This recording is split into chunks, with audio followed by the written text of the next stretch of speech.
Before we get started caping this buck, there's a few really important factors I'd like to cover because they make a huge difference in how that trophy comes out. The first is how you gut that animal.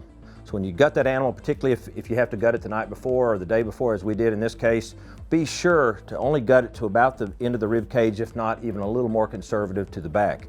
As you can see, we stopped our cut about mid-body.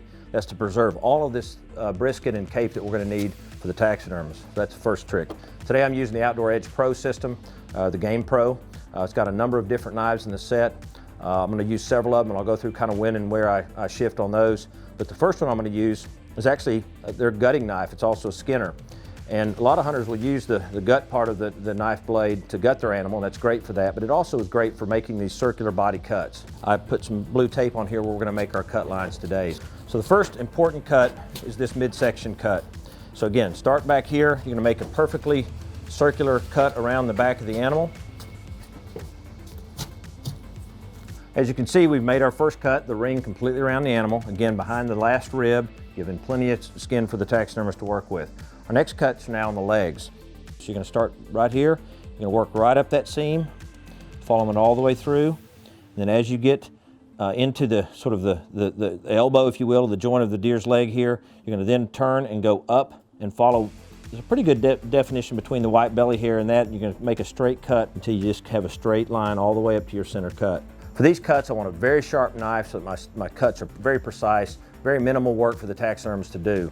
For this, I'm going to use the Razor Light. It's a replaceable blade knife, super sharp. This is a 3-inch blade, perfect for the task. So we make the cuts from the midsection down. We're going to come back and ring these legs. We're going to follow that line right up here to the elbow, basically the joint of the deer here. And there's another hairline coming up that separates this white brisket hair from the brown body hair. We're going to use that same line and come up as straight as we can to this center point, and we're going to follow it on the same side. So we made all of our cuts, all the cuts we need to make. Next part is peeling the hide down. Now, key here is to leave as minimal meat on the hide as possible. That'll just make the work easier for you skinning it and also the taxidermist. The key to keeping the hide as clean and free of meat as possible is really how you get started. And you really want to keep that skin and your blade close to the skin, separating the meat, keeping the meat on the carcass. Gets a little trickier as you get to the neck, but it's pretty easy on the hide. One tip that'll really help you speed up this process is as you start to get some hide to work with, get your hand underneath it, cup it, grip it pretty hard, and keep tension, really tight tension on this, and that allows you to really make progress. Each time you make a cut, you'll actually get more gain with your knife. So it's just something to keep in mind, is the more and more tension you can put on it, the faster and more precise you can be. Once you get down to where the shoulder meets the leg, I find it easier to get kind of crossways with the animal in such a way that I can pull this way and make lateral long cuts. It allows you to really make some gain quickly on these cuts. Same on the inside. Staying lengthwise with the leg makes it the easiest. And then once you get down to the very end of this leg cut, you can actually just pop it off and using your hand, just pull it down. All right, now we're going to make our belly flap cut down.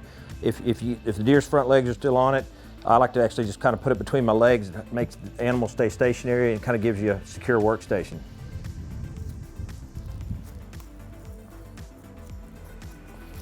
So we've got our skins down to the base of the neck. Got a little bit more of the neck to take care of. One thing we want to make sure we do is leave at least 6 to 8 inches of the neck so that the taxidermist can take that key measurement to make sure he picks the right form for your trophy.